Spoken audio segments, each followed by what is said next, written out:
Bismillahirrahmanirrahim. Assalamualaikum warahmatullahi wabarakatuh.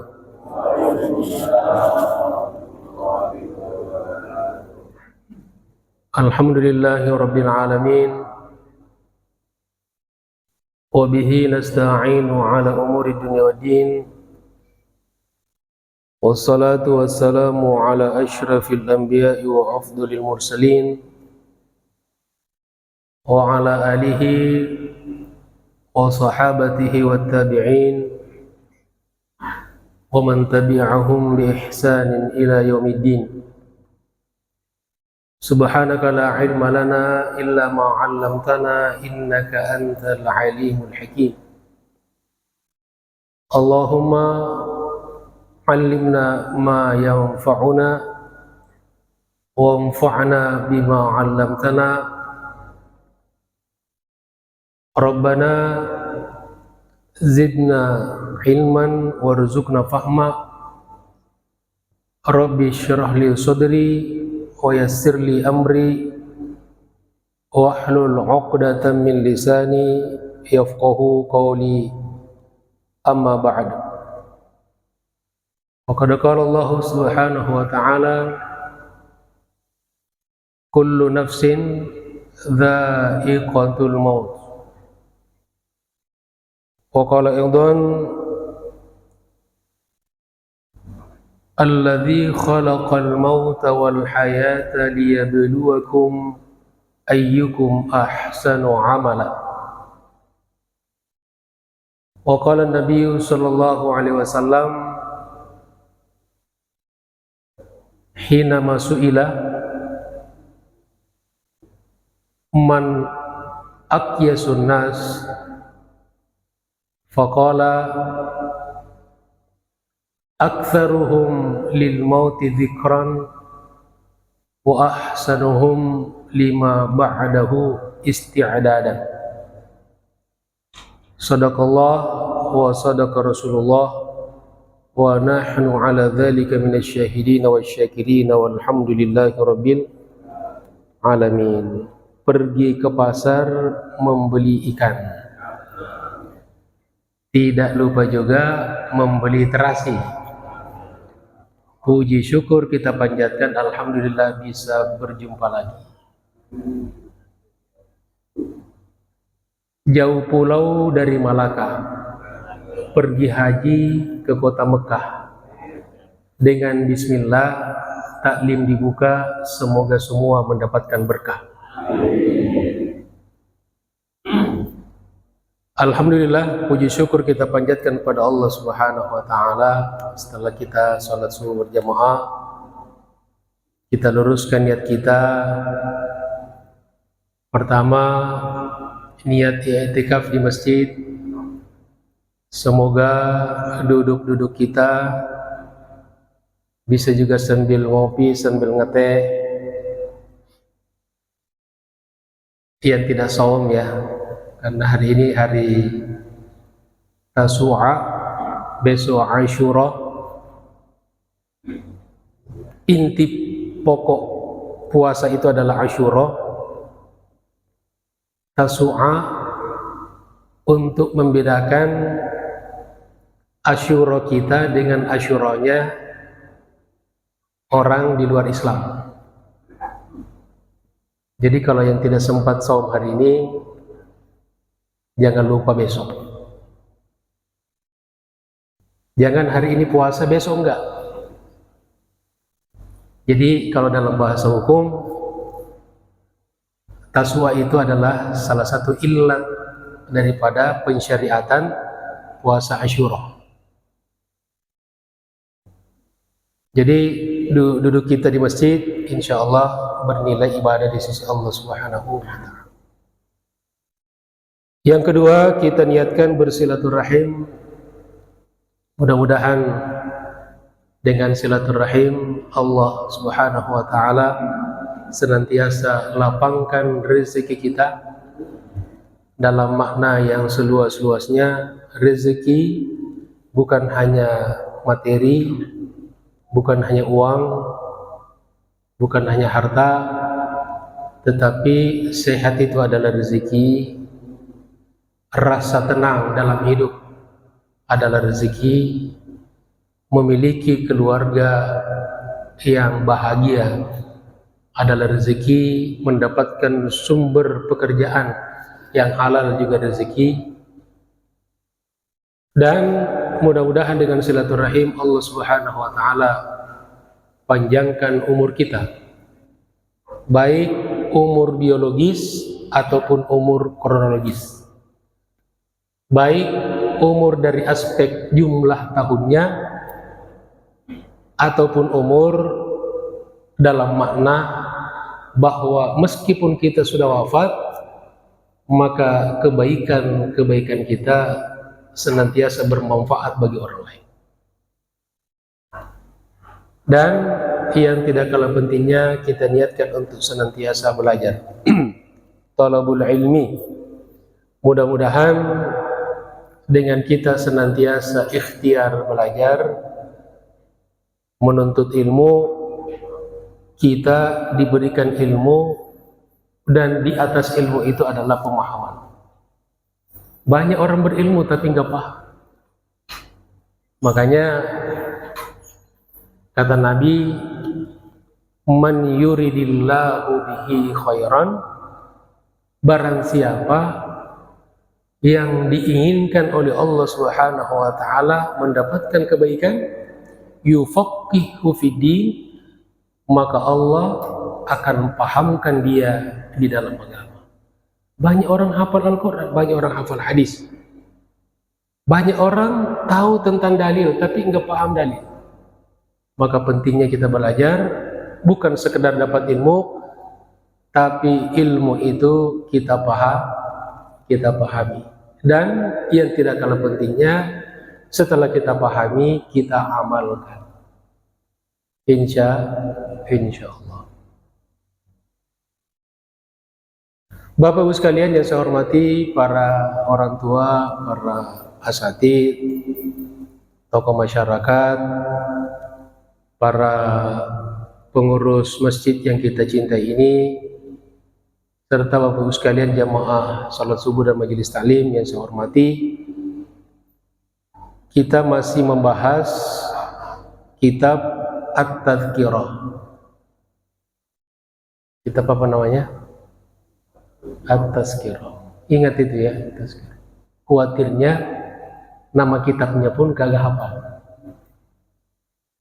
Tadi ngaji kitab apa ya? Wah kata. Di kitab namanya At-Tazkirah. Siapa pengarangnya? Siapa penulisnya? Namanya Al-Qurtubi. Ya, singkatannya saja yang ringkas, Qurtubi. Itu dari Cordoba. Qurtubi itu Cordoba. Cordoba di mana? Di Spanyol. Dulu itu selama hampir 700-800 tahun adalah negara-negara Islam. Sekarang Spanyol menjadi negara-negara sepak bola. Pasti kalau sebut Spanyol ingat siapa? Real Madrid, Barcelona, ya kan? Inilah pentingnya kita juga mempelajari sejarah. Bapak Ibu sekalian jemaah yang saya hormati,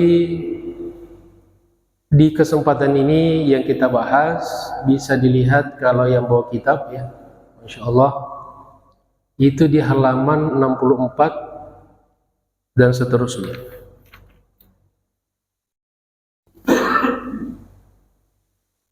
Di sini berkaitan rangkaian fardu kifayah. Fardu kifayah kita terhadap saudara-saudara kita yang sudah meninggal dunia. Jadi kan yang pokok itu pertama dimandikan. Yang kedua dikapankan. Dikapankan apa dikapani? Terserah deh, namanya dibungkus gitu kan. Nah, bungkus. Yang ketiga disolatkan. Disolati apa disolatkan? Dan yang keempat, dikuburkan. Dikuburkan apa dikuburin? Masya Allah. Itu yang empat ya. Nah lalu ada lagi sunnah-sunnah yang lainnya. Di antaranya adalah kalau kita selesai menguburkan jenazah, jangan langsung cabut, buru-buru pulang, jangan. Di situ ada proses-proses sunnah-sunnah yang mestinya kita lakukan, minimal sebagai keluarganya atau orang-orang terdekatnya.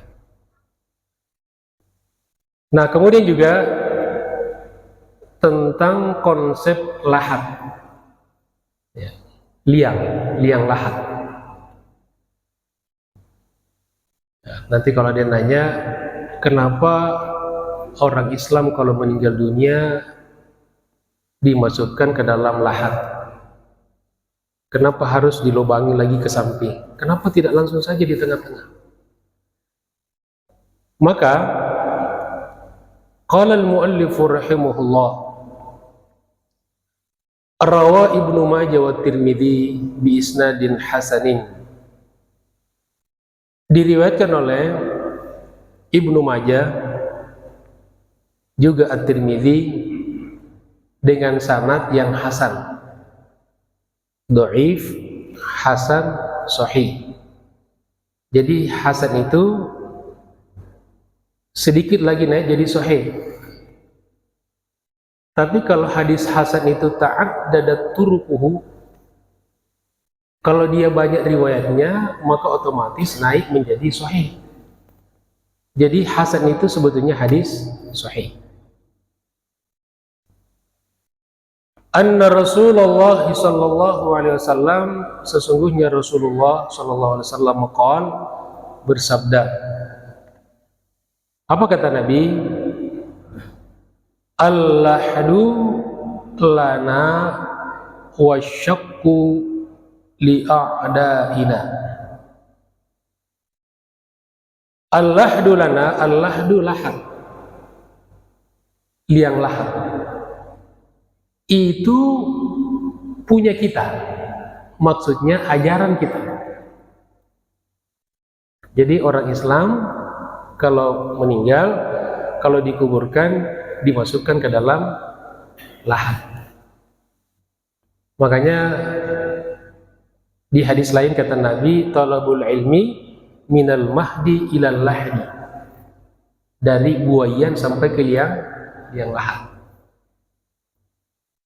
Jadi kata Nabi, lahat itu pakai D ya, kalau bahasanya lahat, bukan lahat, bukan T. Lahat itu adalah ajaran kita. Maksudnya kalaupun ada umat lain mau ngikutin, nggak ada masalah.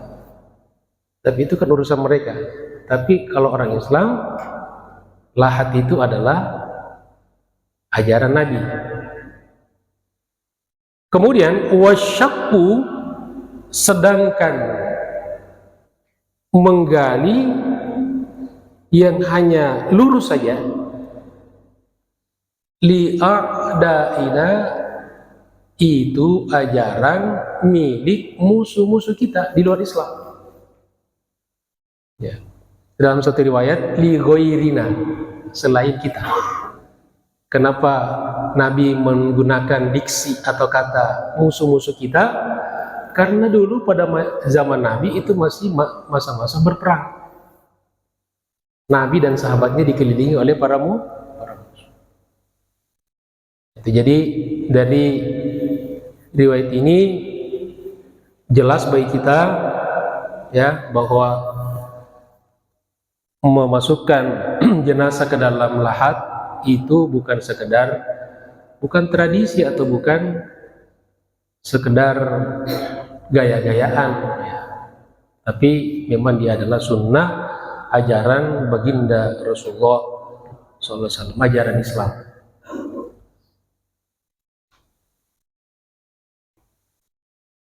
Wa kana Sufyan ats-Tsauri di halaman 65, dan adalah Sufyan ats-Tsauri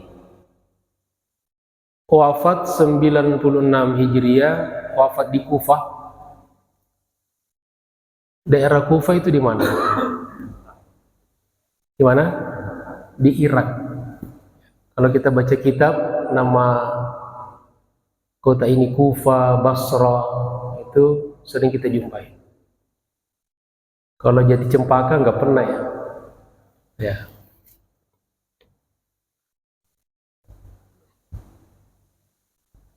Adalah Sufyan ats-Tsauri, yaqulu pernah berkata, idza su'ilal mayyitu, apabila mayit ditanya. Nanti kan Bapak sekalian saya hormati, di antara prosesi atau proses yang dialami oleh orang meninggal dunia di alam kuburnya, yang paling pertama itu adalah ditanya malaikat. Ada pertanyaan. Idza su'ilal mayyitu, apabila mayit ditanya oleh malaikat. Mar rabbuka, siapa Rabbmu, siapa Tuhanmu. Itu diantara pertanyaan ya, pertanyaan yang pokok yang akan ditanyakan kepada kita oleh malaikat kalau kita sudah di alam kubur. Man rabbuka, siapa Tuhanmu. Tazayyalahu syaitan fi suratihi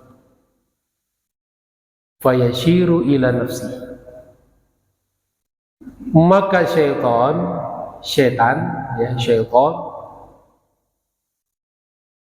itu merubah bentuknya seperti merubah bentuk tampilannya, kemudian fayashiru ila nafsihi, kemudian dia menunjuk kepada dirinya sembari berkata, inni ana rabbuka,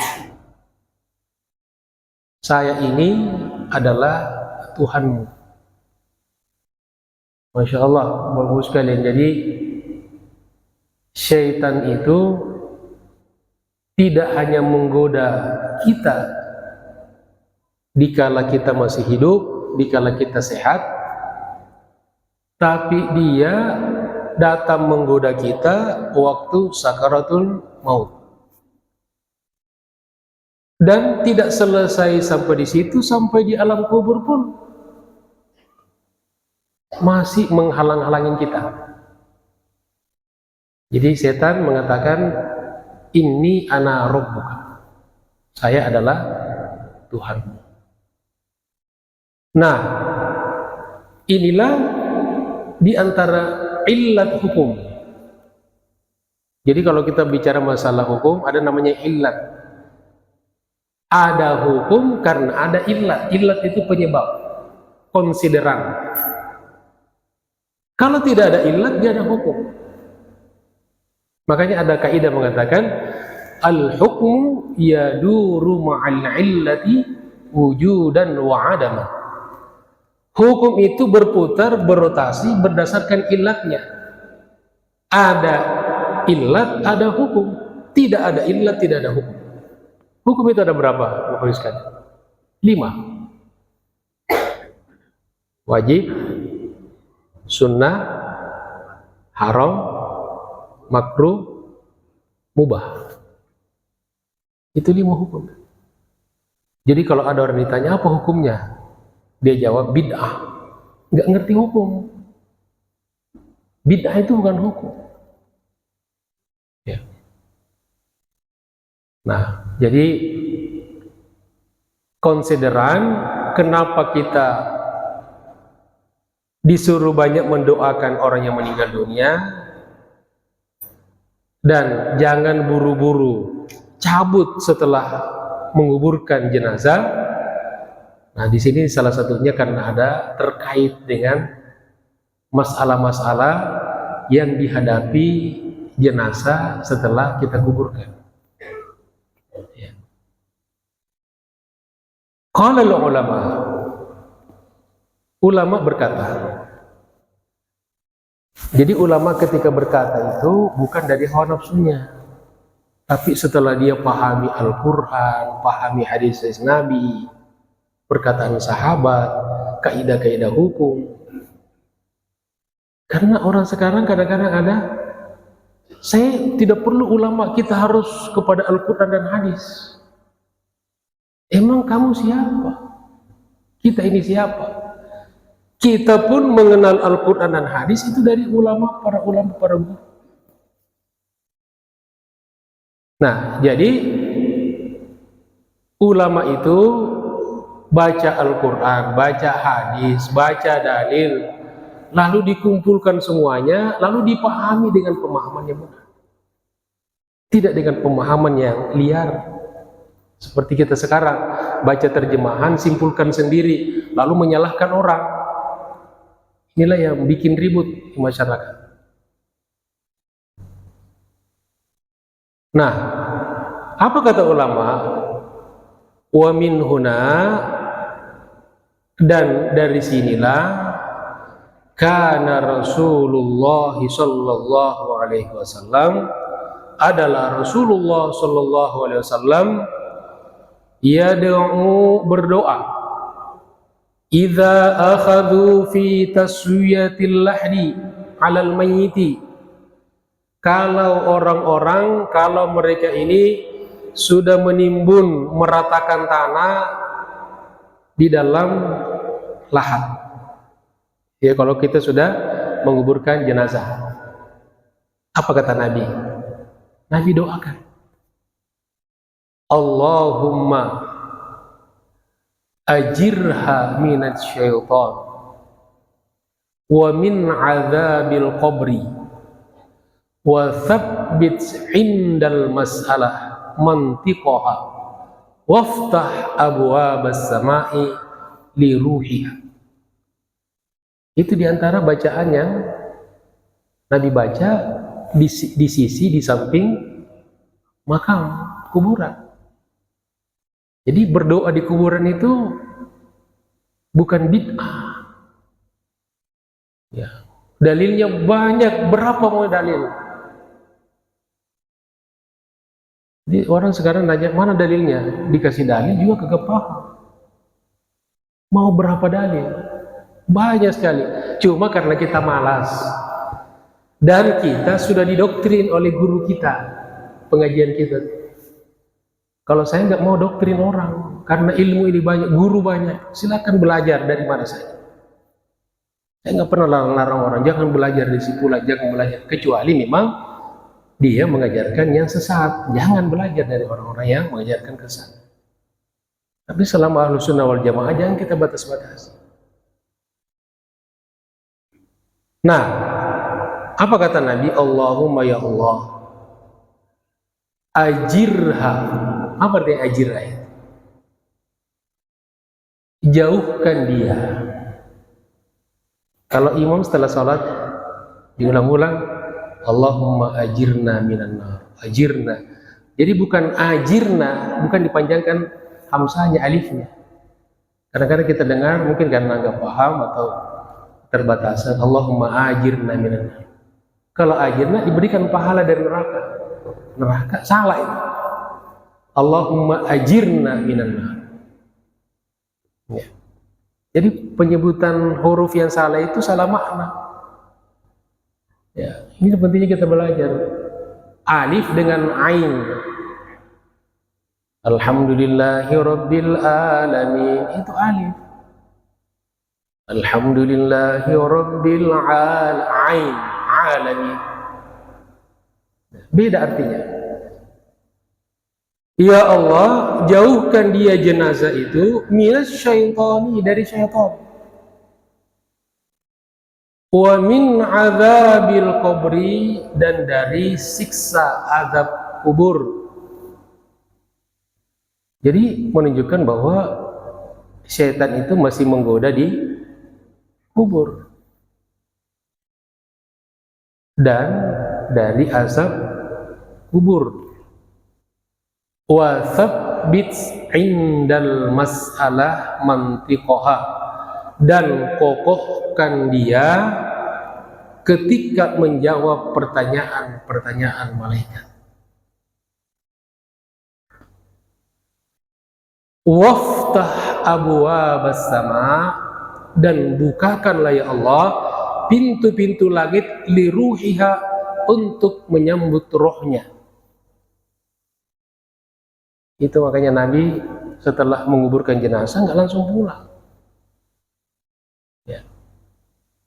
Lalu kata Al-Qurtubi, falau lam yakuni syaitanu hunak, andai kata tidak ada syaitan di alam kubur yang menggoda, yang mengganggu, lama da'a Rasulullah lil mayyiti ayyujirahu minasyaitan, maka Nabi tidak perlu mendoakan mayit agar dijauhkan dari godaan syaitan. Jadi ada. Kita seringkali hanya fokus pada jangan ke kuburan, banyak setan, angker, keramat, ya kan? Yang juga tidak kalah pentingnya itu adalah bahwa jenazah di dalam itu masih digoda setan. Makanya Nabi memohon perlindungan kepada Allah Subhanahu wa ta'ala. Lanjut jemaah sekalian, ini memang kalau ngaji kitab At-Tazkirah ini kan isinya semua masalah kematian nih. Nah, ngeri-ngeri serem juga ya. Tapi memang ini diantara ilmu yang penting kita pelajari. Karena kata guru-guru kita, kata ulama, tidak ada kepastian yang lebih pasti daripada kematian.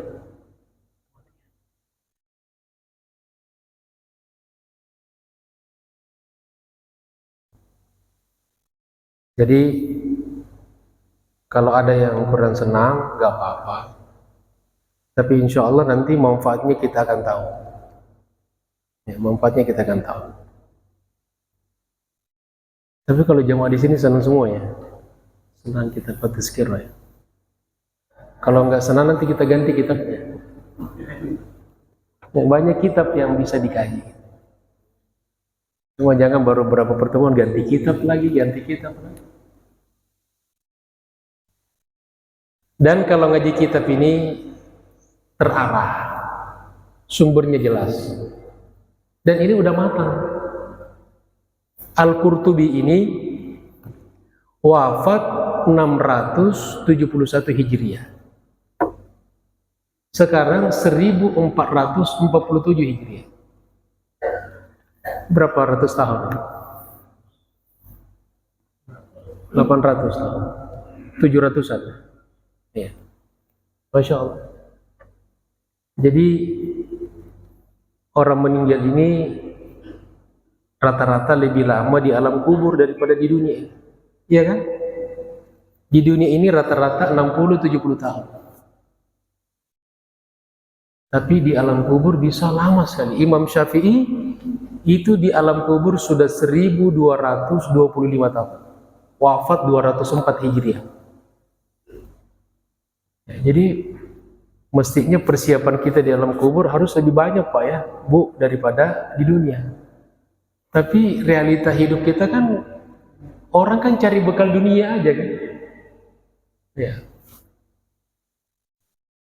Makanya kalau ke pasar bawa 100.000 banyak apa sedikit? Kalau kita ke mall, ke pasar bawa duit 100.000 banyak apa sedikit? Dikit banget. Tuh ibu-ibu paling kencang suaranya. Tapi kalau kita ke masjid bawa 100.000 banyak apa sedikit? Banyak banget. Bahkan antara 50.000 sama 5.000 itu penting harus istikharah dulu. Ya, mau masukin yang mana nih? 5.000 apa 50.000? 50.000 tuh gede banget kalau di masjid. Padahal 50.000 itulah bekalan kita nanti mengarungi kehidupan yang panjang.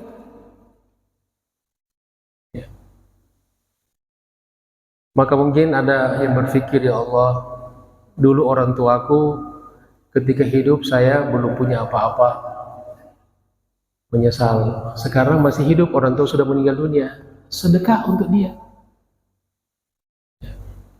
Jadi sedekah untuk orang meninggal dunia itu ada dalilnya, banyak dalilnya. Berapa maunya?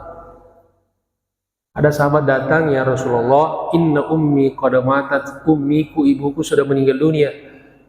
Afa atasaddaqu anha ya Rasulullah, boleh enggak saya sedekah pahalanya untuk almarhumah? Itu dalilnya. Kata Nabi, na'am, ya, boleh. Lalu kata orang itu, ayyus sadaqati afdal ya Rasulullah, sedekah apa yang paling afdal untuk orang yang sudah meninggal dunia? Kata Nabi, sakbil ma, kasih air, sedekah air minum. Nah, ulama menjelaskan, jadi tidak diartikan secara harfiah air. Nah, kenapa air? Pertama, di zaman itu air susah, jadi nilai air itu tinggi. Artinya kalau kita bersedekah yang punya arti, yang bermanfaat bagi orang. Yang kedua, kenapa air? Maksudnya kalau air saja baik, apalagi ditambah dengan makanan. Makanya kalau sedekah jangan air saja. Kalau semua sedekah air, becek lama-lama, apalagi musim hujan. Ya. Kasihlah makanan. Karena perintah makan itu bergandengan dengan minum. Kulu wash, masa minum doang. Dan yang ketiga, karena minuman dan makanan kalau disedekahkan kepada orang langsung dimanfaatkan. Beda kalau kita misalnya ngasih baju, ngasih perhiasan, mungkin tidak langsung dipakai, Pak. Iya kan? Mungkin nunggu nanti lebaran gitu kan, kondangan gitu. Tapi kalau makanan minuman langsung dikonsumsi. Artinya kalau minuman makanan saja bagus, apalagi yang lainnya. Kurang sedekah. Datang ke masjid masuki 5.000, 10.000, 50.000. Ya Allah, saya niatkan untuk almarhumah orang bermanfaat. Jamaah sekalian dirahmati Allah Subhanahu wa taala. Nah, wa rawa Muslimun wa ghairuhu, diriwayatkan oleh Imam Muslim dan yang lainnya, anna Amr bin al-As, sesungguhnya Amr bin As. Amr bin As ini dulu mantan gubernur, bukan DKI, bukan, gubernur Mesir. Amr bin As. Lamma hadaratul wafat, ketika telah didatangi saat-saat kematian. Jadi bahasa itu indah sekali, dihadiri oleh kematian. Jadi bukan kita yang datang kepada kematian, tapi kematian datang pada kita. Karena kalau kita yang mau datang kematian, nggak bakalan datang kita, Pak. Nggak bakalan datang. Maka kematian itu yang datang pada kita. Ketika waktu kematiannya datang, nah kira-kira begitu menerjemahkannya. Ketika waktu wafatnya telah datang, qala, beliau berkata. Beliau ini siapa? Amr bin As. Apa kata beliau? Jadi beliau ini berwasiat. Idza dafantumuni, kalau kalian menguburkan saya, fashannu alayya turaba shannan, maka timbunlah tanah atasku sedikit demi sedikit. Jadi ini dalil kalau kita menguburkan jenazah pelan-pelan. Ya, jadi jangan pakai apa namanya itu, ekskavator gitu. Ya. Kayak nguburin kebo. Ya kalau kebo mati dikuburkan bisa pakai ekskavator. Ya. Tapi kalau orang Islam jangan, kata Nabi, timbun pelan-pelan. Kemudian summa, nah setelah dikuburkan, ya kan, selesai, summa aqimu haula qabri. Kemudian menetaplah di sekeliling kuburku. Artinya jangan langsung cabut. Seberapa lama? Seberapa lama? Qadrama yunharul juzur. Al-juzur libin. Jadi kira-kira lamanya, durasi waktunya selama orang menyembelih seekor onta. Berapa lama orang menyembelih seekor onta? Tapi bukan hanya sekedar menyembelih. Wa yuksamu lahmuha, sampai selesai dibagi-bagikan, didistribusikan dagingnya. Seperti kalau kita korban ya. Kalau korban sapi 1 ekor itu berapa waktu yang dibutuhkan? Nah, selama itu pula lah minimal kita keluarga, orang-orang yang datang mengantar jenazah ke kuburan sampai dikuburkan berdiam. Jangan langsung cabut. Katakanlah misalnya setengah jam atau 1 jam lah. Kelamaan nggak 1 jam? Kurang lebih seperti itulah. Ya. Nah, apa tujuannya? Jadi jangan lama-lama di alam kubur malah sibuk foto-foto. Sekarang ini Masya Allah, orang meninggal dunia pun selfie. Sebetulnya nggak dilarang, tapi ada yang selfie dengan wajah kayak gembira gitu kan. Ada yang kotor di belakang jenazah gitu. Inilah fitnah akhir zaman ya. Bahwa berfoto dengan jenazah boleh kita foto untuk sejarah. Tapi jangan ekspresinya itu jangan kayak foto sama pengantin. Ya. Hatta astanisu bikum. Nah, kata wasiat Amr bin As, ini kan wasiat Amr bin As.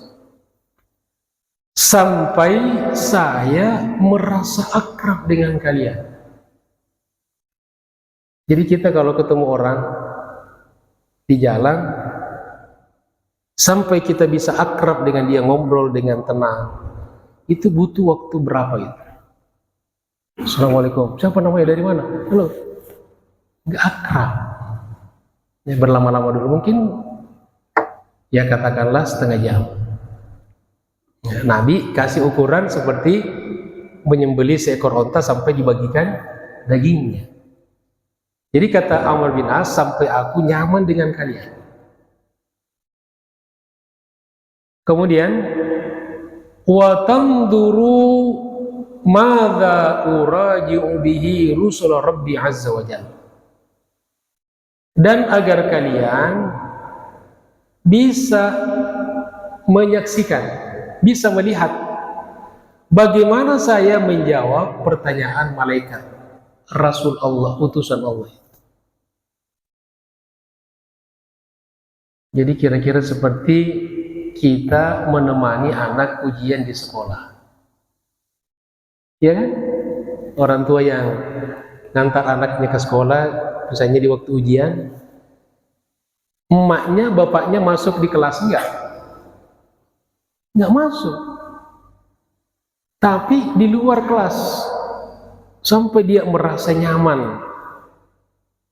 Kira-kira anaknya selesai jawab, anak yang bisa jawab dengan yang tidak bisa jawab, kira-kira ekspresinya sama enggak? Beda. Kalau anak yang belajar, yang ngerti soal, keluar dengan rasa tenang. Ketika anaknya tenang, orang tua juga tenang. Oh, anakku ini bisa jawab. Tapi kalau keluar pucat, nunduk, apalagi sampai nangis, ya. Nah, kecuali anak yang memang ada kelainan. Ya, dia pulang setelah dapat rapot dari sekolah, dia nangis. Kenapa? Peringkat saya menurun katanya. Dulu peringkat 5, sekarang peringkat 10 katanya. Jadi seperti itu jamaah sekalian. Jadi sampai kamu bisa melihat bagaimana saya menjawab pertanyaan malaikat utusan Allah.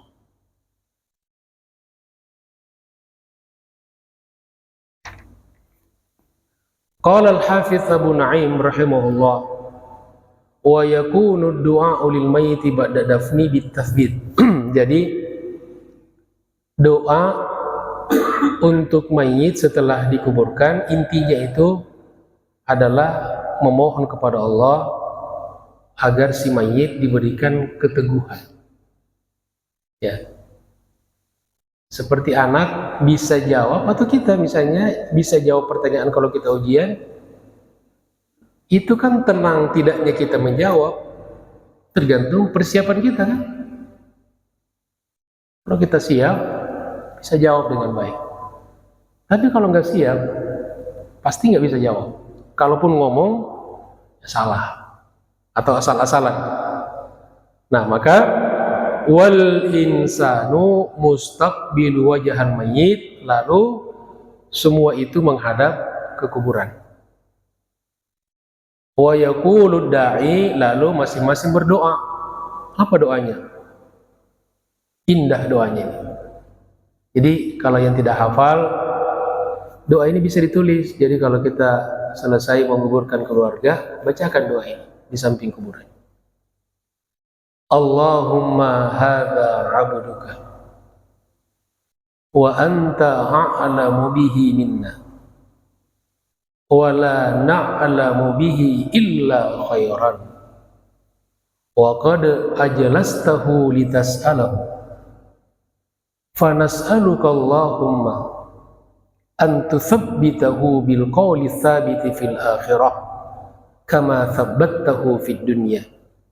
Allahumma arhamhu wa alhiqhu binabiyhi Muhammadin sallallahu alaihi wasallam wa la tadullana ba'dahu wa la tahrimna ajra. Sudah paham kan semua? Karena sudah paham makanya tenang semuanya kan? Bahkan kesaking tenangnya ada yang sambil ngantuk. Alhamdulillah. Jadi saya kalau ada orang yang mengantuk di pengajian itu saya nggak larang, karena itu menunjukkan ketenangan batin. Susah loh Pak tidur itu. Kadang-kadang ada orang untuk mau ngantuk tidur aja harus makan obat.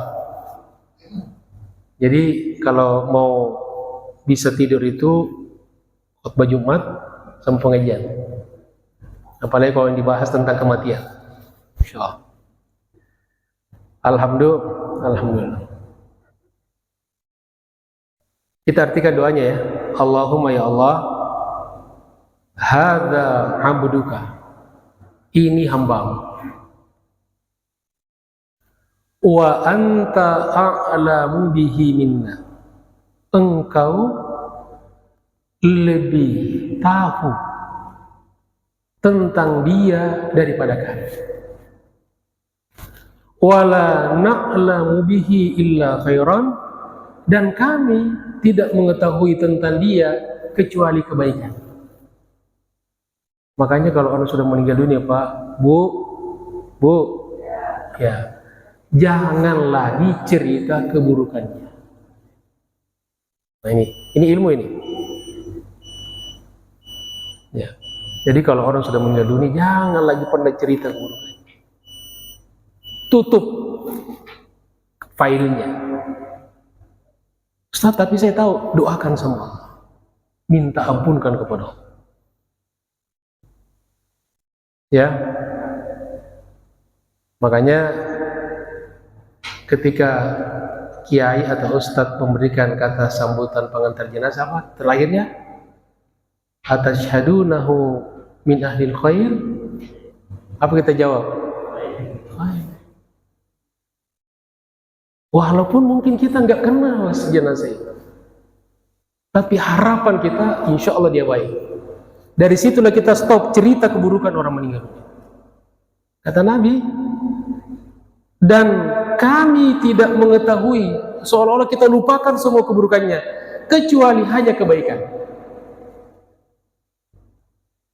Wa qad ajalastahu litas'alahu, dan sekarang engkau telah dudukkan dia untuk kamu tanya dia. Nah, ini dalil bahwa jenazah itu ketika ditanya itu didudukkan. Tapi jangan lagi dibongkar kuburnya, duduk ya. Fanas'aluka Allahumma, maka kami meminta kepadamu ya Allah, antu tsabbitahu bil qawli tsabiti fil akhirah, agar engkau kokohkan dia menjawab pertanyaan-pertanyaan akhirat, kama sabbattahu fid dunya, sebagaimana engkau telah kuatkan dia di dunia. Loh, gimana kita kuat di dunia? Di dunia ini Bapak Ibu sekalian, kalau tanpa bantuan Allah kita nggak bisa ngapain. Iya kan? Bapak Ibu bisa datang ke masjid, bisa ke pasar, bisa bekerja, itu kan bantuan Allah. Bukan karena kita sehat, kita kuat, bukan. Semua dari Allah, bantuan Allah. Jadi jangan ada orang yang merasa saya sehat, saya rajin olahraga, makanya saya tidak sakit. Ya. Bahkan ada orang karena sombong, dia pulang dari rumah sakit, dia lihat hasil general check up-nya, bagus semuanya. Karena begitu gembiranya, dia keluar lari gitu kan. Hore, alhamdulillah sehat semua, nyebrang jalan ditabrak mobil. Jadi banyak cara Allah untuk menghentikan seorang hamba. Makanya kita jangan sombong dengan kesehatan, dengan umur panjang, dengan harta, dengan ilmu, dengan apa enggak boleh. Karena semua bantuan Allah. Makanya kita harus perbanyak tawadu. Apa tawadu itu? Ketawa sambil duduk? Bukan. Rendah hati, jangan pernah sombong. Kemudian Allahumma ya Allah irhamhu, rahmati dia, wa alhiqhu binabiyhi Muhammadin sallallahu alaihi wasallam, dan pertemukan dia, susulkan dia dengan Nabi sallallahu alaihi wasallam. Wala tadullana ba'dahu, jangan engkau sesatkan kami sepeninggal dia. Wala tuhrimna ajrahu, jangan kami dihalangi untuk mendapatkan pahalanya, pahala seperti yang dia dapatkan. Insya Allah. Lanjut. Sudah isyraq belum? Sudah isyraq? Sudah ya? Ya. Saya kira cukup ya, jangan banyak-banyak. Ya, nanti kita sambung lagi kan? Cuma waktu kita ya harus sabar nunggu karena 1 bulan jatahnya, sekali sebulan. Ya. Insya Allah, meskipun sedikit, yang penting bermanfaat. Bermanfaat nggak nih? Saya biasa nanya jamaah, kalau saya tidak bermanfaat, saya berhenti. Atau kita ganti kitabnya ya, tapi bermanfaat insya Allah. Sebelum kita tutup,